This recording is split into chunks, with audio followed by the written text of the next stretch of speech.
This is 26-year-old Prisma Reyes, the Mesquite mother captured on video talking on her phone at a Dallas apartment complex Wednesday just before 6 p.m. It's the last time she's been heard from. I tried calling her, I tried texting her on Facebook, Snapchat, everything, but no answer. Reyes is approximately 5'2", about 135 pounds. She's seen in this video wearing a red polo shirt and jeans. Coworkers say the Mesquite mother had just started working at 123 Texas Auto in Northwest Dallas about 2 weeks ago. They told us she left for her lunch hour Wednesday around 1 p.m. and never came back. Now Mesquite police are trying to piece together what happened. I want to know where my sister's at. I mean, her kid was her world. Mesquite police say something in Prisma's world changed Wednesday night when she failed to pick up her son from the babysitter after work. She's really mature, really smart. She's really funny. Which is why he admits nothing makes sense right now. Mesquite, Texas police say Reyes seemed to be behaving normally. She's just talking on the phone. She does not appear to be under duress or anything. But her stepfather says he is concerned that this video may show just the opposite. I'm at a loss. I don't know what was going through her head. That voice belongs to Prisma's stepdad. That's the biggest thing that's bothering me is how does somebody just disappear like that? I mean, out of a building that's got surveillance cameras and locked entrances. And it's odd, you have Prisma Reyes on surveillance video the day she disappeared, but still, nobody seems to have any answers as to where she is right now. We don't know where she's at or if there's even any foul play right now, so we're trying to locate her. It's like at that apartment complex, she vanished into thin air. Hi guys, welcome to my YouTube channel. Today I want to talk about the Prisma Reyes case. Prisma has been missing for 2 years now, and she was last seen on surveillance footage acting strange. Now there are a lot of theories with this case as well as a lot of facts. You've got police reports, surveillance footage, witness statements, phone records. There's a lot to go through. The interesting thing here is that while Prisma's family believes that there was foul play and they even think they know who did it, the police say that this person has an alibi, and then more people who looked into it were like, actually, that alibi may not be as solid as you think. So as usual here on my channel, I'm going to give you guys the facts, we'll discuss the theories, and then you can decide for yourself. To my returning subscribers, thank you guys, you're the best. And you know that. And if you are new here, hi, this is me. I wear a tinfoil hat and I talk about true crime and conspiracies, usually cases where it's both, like this one. So with all that being said, let's dive in.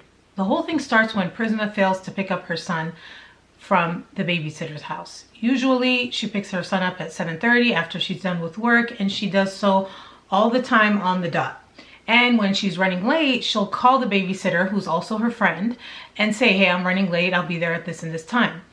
Well, 7:30 rolled around, she didn't show up, she didn't call. When the babysitter called her, she didn't answer. And then by the time it was 9:30, the babysitter panicked. Fox 4 spoke to a woman named Maria who babysits for Reyes. I know that she's not like that, that her child is the most important thing in her life, so I know that it's not okay. She called 911 and it soon turned into a missing persons case. And as I was doing research for this video, I realized that the day Prisma went missing was the most eventful, insane day. It just was one thing after another after another. So to understand how we get to this point, we need to go to the beginning of the day, because right from the start, as soon as she shows up to work, it starts going downhill and it like nosedives by the end of the day. It all starts at around 10 a.m. when she shows up at work. She worked at a used car lot. She was a receptionist and it was called 123 Auto Texas, I believe. So she shows up, she pulls into her spot, and then an altercation happens with a coworker. Why? Because Prisma parked in the coworker's spot and the coworker was upset about it. So they had a verbal altercation in the parking lot. And then Prisma told her superiors about it. And that's all we know about that whole thing. Then the next thing that happens is she gets a call from her mom at around noon-ish. And her mom warns her, oh, there's bad weather coming. Watch out. I saw it on the news, like mothers do. The next thing that happens is she gets a phone call from her ex, Ryan. Now, Prisma had recently rekindled her volatile, turbulent relationship with Ryan, but we'll talk about that later. So about an hour after he first calls her for 4 minutes, she calls him at about 1:15. That call lasts for 15 minutes. And shortly after, she starts heading over to E-Bar Tex-Mex, which is where they're going to meet for lunch. So from her job to E-Bar is about 15 minutes according to Google Maps. So Prisma arrives at E-Bar at around 2, roughly, and then she gets a call from Ryan at 2:30. The call lasts 5 minutes. And then eventually he shows up, and that's when things get worse, because what ends up happening is Prisma goes outside to take a call, and this upsets Ryan.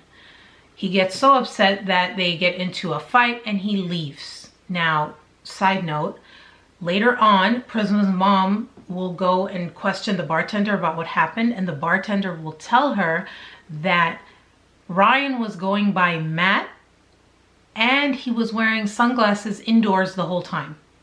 Fun fact. But anyway, so back to the scene, he leaves, and Prisma, who remembers she's on her lunch break, she ends up staying at E-Bar for 3 more hours. And she drinks. There's footage of Prisma at the bar, and she's talking to someone on the phone.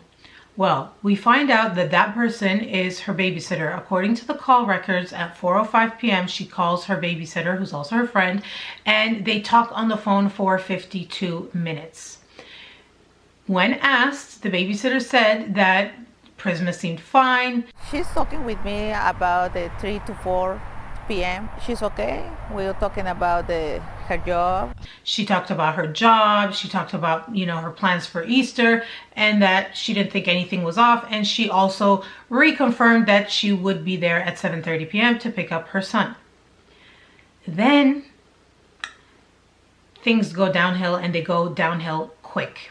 First of all, Prisma gets cut off. She's drinking too much, apparently. There's, according to police, a verbal disturbance. It led to Prisma being cut off and kicked out of the bar. The bartender did stop serving her, and there was a slight disturbance just in that regard, and they asked her to leave, so she left. And she was pissed. Okay, there's even footage of her driving off, which she shouldn't have been driving if she got cut off, but she does. There's footage of her, she runs over the curb as she's making the right out of the parking lot. And then a few minutes after she leaves, she gets into this gnarly road rage incident where she brandishes a pistol. Down the street here on Haskell, she was in I guess you'd call it a road rage incident with another driver. That 911 was called. Dallas PD came out and checked, but she had already left the location. A Dallas police report indicates 3 witnesses said a woman in a white Jeep pointed a gun at them. Mesquite detectives say Prisma Reyes left the scene before DPD showed up. Prisma has fled the scene, so let's stop and reevaluate the situation, right? She gets into a fight for taking someone's parking spot at work. She goes to meet her ex for lunch. They get into a fight. She starts drinking. There's a verbal disturbance. She gets cut off. She leaves. So now she's 3 for 3. She's had 3 fights with 3 people. And now she has a 4th incident with some strangers. And now she's waving a gun. So now she's driving, and she gets on the highway and she starts heading towards her job. Keep in mind, it is 5 p.m. at this time. She left for her lunch break at 1:15. It's now 5 p.m. and she's about to go back to work. Well, not really, because what ends up happening is she's on the highway. She gets to a White Rock Lake, and then there she abruptly makes a U-turn. Now, what's interesting is during this drive, so after the road rage incident, and then around the time she makes this U-turn, there are 2 phone calls in her phone records. The first one is to a photographer friend of hers. Now, remember this guy because he's going to be a person that she calls right before she goes missing. This guy's in Florida at the time. She had some sort of photography session with him. He's like a friend. Not really sure if he picks up or not, but because sometimes even if it's like a missed call or something, it'll just say 1 minute. But then she calls Ryan. It could very well have been a missed call. She called 2 people, potentially nobody answered, and it is at that time, based on her phone pings, the phone call records, and how long it takes to get from each destination, it's around that time that she turns around and she starts heading to Ryan's apartment complex. And it only gets weirder, because once she arrives at the apartment complex, she pulls up really fast and she brakes really hard. You can see like the jerk. We have footage of that. So she pulls, she brakes, she's blocking an intersection. She pulls right in front of the parking garage, and it's like a secured parking garage. So you need a clicker and then the door opens and you drive in. 2 cars go into the garage as the doors open, and then you see her abruptly jump out of the car and run to make it as the garage door is closing. So the next thing that happens is we have more footage, and this is footage of her near the elevator. Like, as soon as you walk in there, there's an elevator, and there's phone records of her making a call, and then there's footage of her making the call. So that call footage and record is 2 minutes after we see the footage of her running. So she runs in, 2 minutes later, she's by the elevator and she's making this call. And tell me what you think, because people are interpreting this differently. Me personally, not that anyone cares, but I feel like she looks like she's trying to keep her balance. She looks drunk. Some people think she doesn't. The police said she looked fine and not hard. I mean, I don't know. To me, she looks like she's trying to keep her balance. So the person who she's calling is a family friend. Now, police check this person out and they say that he has nothing to do with it, but she's going to call him a few times later. All in all, after this moment, there are 3 people who she calls frantically, back to back to back, until we don't hear from her and she vanishes. It's the craziest thing. So let me tell you what happens. Although this is the last footage of Prisma, it's not the last time anybody has seen her. Right after this call, she goes into the elevator. When she walks into the elevator, there's someone there, a man. And he spoke to police and he said that she was crying and that he got off on a floor, the 2nd floor, and the elevator was going up, so presumably she got off on a floor higher than the 2nd floor. We've talked to the person that she got on the elevator with. He got off on a floor lower than hers, and that's the last time anybody saw her on the elevator. It's a 5-floor building, with the 5th floor being the rooftop garage, which factors in later. So he got off on the 2nd and she kept going up. During this time, when she's by herself in the elevator, or maybe like she's by herself and then she got off, she makes a series of calls back to back to Ryan. And he's not answering. This is part of the series of calls that she makes. So the first one is like 5:54, then it's 5:56, then it's 5:57. Then again at 5:57, she calls, remember the family friend I told you about? She calls him, but it's an accident. She actually thinks she's calling Ryan, because when he picks up, and this call lasts 4 minutes, when he picks up, she's talking to him like he's Ryan. She's yelling. She's saying the name Ryan, and she's asking him what number his apartment is. So he tells her, you know, I'm not Ryan. And like I said, the phone lasts for 4 minutes. He said that she seems confused. She hangs up, and then she tries again to continue to call Ryan, but Ryan doesn't pick up. Then at 6 p.m., she calls the photographer friend. Remember the friend that she had called in the car when, like, right before she made that U-turn back to Ryan's apartment? Right. She calls this photographer friend and she tells him that something's wrong with her. She needs help. She doesn't feel right. She's confused. And he tells her, like, I'm in Florida. I can't help you. But if you send me your location, I can get someone to help you. But he said that she couldn't figure out how to send her location. And then the phone cut off.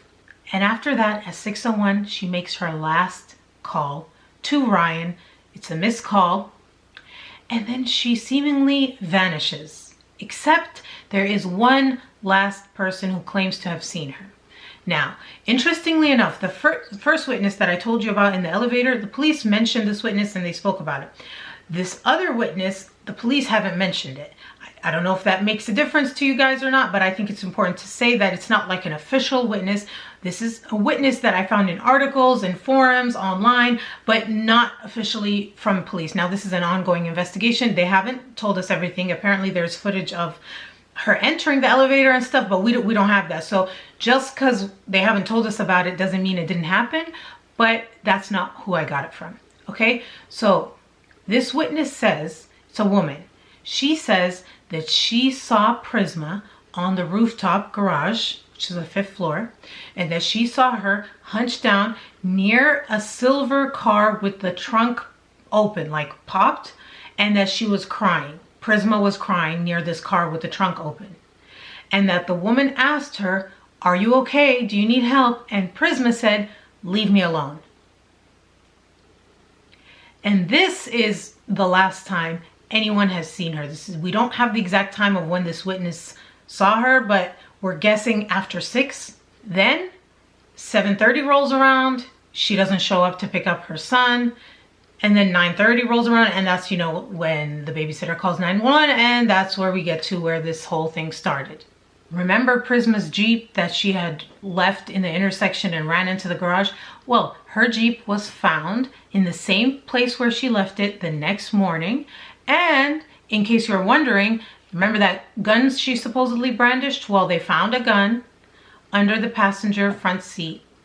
So she didn't take it with her, and it was found there. And we'll talk a little bit later about why she had that gun and when she got the gun, because that factors into one of the theories as well. The other thing as well is that there is no footage of Prisma leaving the building. However, according to police, there are exits that don't have surveillance cameras. So is it impossible that she left? No. She could have left through one of those exits. Someone could have taken her out in a car or in something else. We don't know. But according to police, they didn't find her belongings or any physical evidence of her in the apartment building. Her phone, the last time it pinged, was in the apartment building, and there's no record of her leaving the building, and her car was found outside.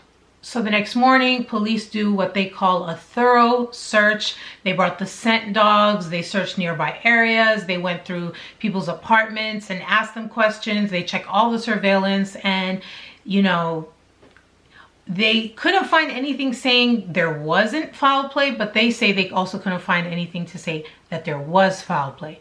To them, all options are open. So let's talk about the theories, because there are a few, and I'm interested to see if you find any of these plausible. The first theory is the road rage theory. Now, this theory is basically based on the fact that there was this road rage incident, the fact that she was fleeing the scene, and they think the way she pulled up and ran was maybe someone was following her, or maybe she thought that, you know, people were going to follow her, like the police, and so she decided to run and hide and to get away from that, or that somebody was following her and managed to enter. They say they see a shadow on the elevator when she, you know, is seen in front of the elevators. However, this theory has been debunked by the police. They said, quote, "We don't believe the road rage incident was related to her disappearance," and police actually are not even sure that there was foul play at all. Which leads me to the next two theories, which are theories that don't involve foul play. One being that, you know, she chose to disappear, and another being that it was maybe an accident, like something horrible happened. So let's start with the she wanted to disappear theory. This is based on how she had this horrible, terrible, no good day where, you know, she has a fight at the job, like as soon as she shows up, a fight with her boyfriend, she drinks too much, she gets kicked out of the place, she gets in a road rage incident, she's brandishing a gun, now she's on the run, and it's just like too much, and she just wants to run away and not deal with any of her problems. Maybe that's a theory. The thing that people say to counteract that theory is, well, why would she go to her boyfriend's place if she's trying to get away from everybody? It seemed like she was going to him to find him, to want to talk to him, to want to like finish the unfinished business of him leaving her at the bar. The other thing too is her friends and family say she would never leave her son. She was, I mean, he was her world. If you look at her social media, it's all about her son. And they say that even if she wanted to flee and reinvent herself and escape these worries, she would have taken her son with her. Another reason why people mention the she wanted to disappear theory is, remember that witness that saw her at the rooftop crying, and how when she asked her if she needed help, she said, "Leave me alone"? Does that mean that she all of a sudden decided, you know, screw this, screw everybody? Can we put rational thinking onto someone who's acting irrationally? Not really. So you decide how you feel about that theory, but let's move on to the next one, which is the accident theory. This one is based off of the fact that she was drinking, that she didn't know where she was, she seemed confused, she was asking for help, and that she appeared to be disoriented and having a hard time standing up in that last footage that we've seen of her. It could be many different things that could have happened, but the main one is what's known as the dumpster theory. Now, this theory circulates online, and it basically is saying that when she was at the rooftop, she may have either fallen or jumped and fallen into the dumpster, and that the reason why nobody found her or her scent wasn't found by the dogs or whatever is because, you know, the dumpster was picked up early in the morning before the police showed up and found her car and started searching around the area, and that's why nobody knows. It was just like this crazy fluke thing, and she's in a landfill or something horrible and horrific. I don't know. That one, to me personally, it seems a bit far-fetched. I mean, it could happen, but it does seem far-fetched. What seems a bit more likely is what I call the stranger danger theory. Now, this is the first of the foul play theories that people are going to talk about, other than obviously maybe the road rage one. So it could be that since, you know, somebody saw her in the elevator and then someone else saw her at the rooftop, there could be someone else who saw her drunk and vulnerable and decided to take advantage. It could also be, and this is based on people talking about weird things that have happened to women at the E-Bar Tex-Mex where she was cut off and kicked out. Apparently, there are cases of 2 other women who were drugged at this same bar, who even they say looked like her, and that it's somehow connected to trafficking, that they were kidnapped and taken and then, you know, trafficked. And could this have happened to Prisma? But that would require someone to have followed her from there to this apartment and then somehow snuck in as well. And then she went through all these people, all these things, and they weren't there, and then somehow they were there, they took her, I don't know. What's more likely is someone at the apartment building who just, I don't know, was like a horrible person and saw an opportunity and thought, let me do this. I don't know if you believe that. That's the stranger danger theory. The detective on the case made a statement and he said, quote, "I fully believe somebody saw something and I need that person to come talk to me." So a lot of people think they know who could have done it, and they're saying it's one of her exes. And there are 3 main suspects here. There's her baby daddy, the son she was supposed to pick up, his father, because they have a turbulent, tumultuous relationship. Then there's Ryan. A lot of people suspect Ryan. And then there is this 3rd mysterious guy, and he's the married man who bought her the white Jeep that's seen on the footage. So let's start with it chronologically, and that way we can make sense of it. So the first person is her baby daddy. That's who she met first. Let's talk about him, because one of the main things connecting him to her disappearance is the silver car. Remember the silver car she was next to? Well, people say he was driving a silver car too. More people say, well, hello, it's Texas. Supposedly silver car is like the most popular car in Texas.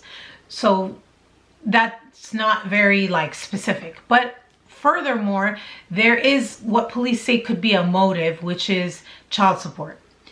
Turns out that, you know, according to Prisma, he's behind on child support. According to her baby daddy, aka Arturo says that he's not. He even did an interview. A lot of people were saying that I never paid child support, and then there was other stories that I paid right after she went missing or right before she went missing. I paid over $50,000. Probably right now it's like around $60,000 that I paid of child support just with Dominic, and he's only 7 years old right now. Yeah, so there was this rumor about my car, supposedly my car with the trunk open at the apartment, and how did I know? Ryan's apartment and if I was stalking her. It just blew out of proportion just because I had a silver car. He had a silver car. There's plenty of silver cars. That's proof where I was at work in New Orleans looking at a job over there and driving back that day. So there's even, I have it on Google Maps. What made people suspicious is soon after she went missing, he filed for emergency custody. People are saying, well, the reason why he did something, allegedly, my conspiracy don't sue me, they say this, is because of child support. He didn't want to pay child support. That's why he filed for custody. Apparently they had an altercation early in their relationship when she was still pregnant. When she was 6 months pregnant, they had an altercation and he kicked her out. And according to her family, he didn't have anything to do with her or her son ever since then. But according to police, they say he's been very cooperative. They don't consider him a suspect. So that brings us to Ryan. Ryan, well, so here's the thing with Ryan. His relationship with Prisma was really, really volatile, violent. First of all, he was much older than her. He was 42 and she was 26 at the time that she disappeared. It says here, in 2016, Prisma started dating a man named Ryan who was much older than she was. That same year, the police were called because of a domestic violence issue. Ryan was charged with assault after Prisma was seen to have bruises all over her body. Ryan got a lesser charge and he and Prisma broke up, but they got back together again. This was them rekindling. They got back together in February of 2019. 1 month before her disappearance is when she decided to get this gun. But she also said that she felt like she had a stalker, that the tires of her white Jeep were slashed, and she felt like she needed that gun for protection. Prisma's friend and dad had really bad things to say about Ryan and their relationship and the things he did to her. Prisma's friend said that there was a story of him leaving her naked in a cornfield one time, and the girlfriend, the friend said that not only did he do that, but that one time she had like a broken rib, and that his approach was that he would hide Prisma from the public until her bruises healed, and then once she healed, he would like let her go out into the world.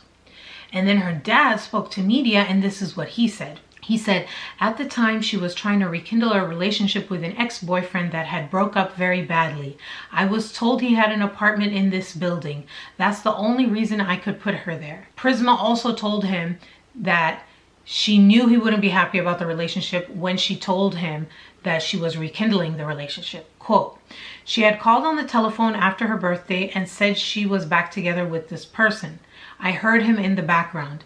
That wasn't very much prior to her disappearance. I am extremely concerned given their history. A couple of years ago when they were together, that kind of went to a violent type thing. There was a case brought against him on that.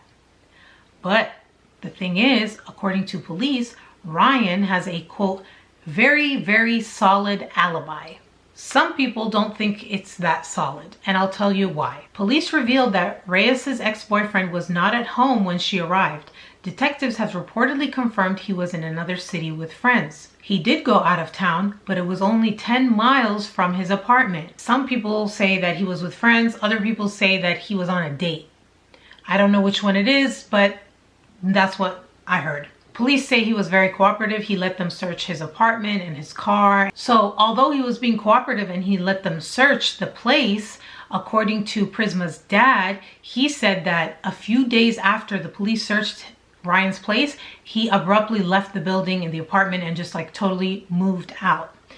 The other thing they say is that, yeah, he was, during the footage that we've seen of her, so around 6, he was in another town, which was only 10 miles away, but he came home that night. And if she was never seen leaving, it's possible that she was there when he came back and they may have had some sort of altercation or something. The other thing is he said that he came home at 4 a.m. These things are not for sure in terms of like, did he just say it and they took his word for it, or is there actual footage proving it? We don't know. It's an ongoing investigation. We also don't know if his solid alibi was just one of those alibis where they call and say, hey, was so-and-so with you? And the person says, yeah, they were with me from this time to this time. Or if they had actual concrete hard evidence that he was there for an extended period of time until 4 a.m. And even if he got back at 4 a.m., some people are saying, well, she could have still been there. She never left. They found her car the next morning, 7 something. She never left, maybe, you know, and could he have gotten upset with her and done something and it went too far and then he panicked and he had to hide the bit? We don't know. But that is the theory, that Ryan may have done something. So let's talk about the married man who bought her the Jeep. Very little is known about him. He's trying to keep his identity private, probably because he's married, and the police haven't released any information because they say they've cleared him, but I'll tell you what I found. The father, he said that, you know, this was a gift, that this man bought her this Jeep. Then there's a picture of her with a white Jeep on her Facebook, dated January 11th, 2018. So that's like a year and some change before she went missing. So presumably she's known this guy for at least that long. When the police found her Jeep, they found her handgun still inside and also noticed the Jeep was not registered in Prisma's name. It was an unknown male that was married for 10 years and was one of the last people she had called before she went missing. Phone records show a call to him within the last 24 hours of her last being seen. Now, that was not from the 17th, but it was within 24 hours. So it could have been the evening before, like the evening of the 16th, and then she went missing on the 17th, because he's not mentioned here, at least unless he's a family friend, because we don't know the names of everybody. A lot of it has been kept hush hush. Even the ex-boyfriend Ryan, the police haven't released his name, but the family has. When they do interviews and stuff, they refer to him as Ryan. So I'm not sure if one of those men she spoke to, not the photographer and not Ryan, that family friend, is it him or is he a totally different guy? I don't know. Those are the theories. The day I'm filming this, which is the 17th of April, it's exactly 2 years after she went missing. I didn't even plan it. It's crazy. And it's just one of those crazy cases where somebody just vanishes and there's no trace. And it's just like, but there's so much information, but yet no information at all. Anyone with information is urged to call the Mesquite Police Department at 972-285-6336. I would love to know what you guys think. Do you guys believe the Ryan theory, or which is the most popular one, or do you think it's one of the other ones or something I didn't even mention? Let me know what you think. I kind of think it's either a horrible accident or the Ryan theory, or maybe stranger danger. But those are the three that I think might be the most possible. As always, thank you guys so much for watching. Please subscribe if you haven't already, and I will see you guys in the next one. Bye.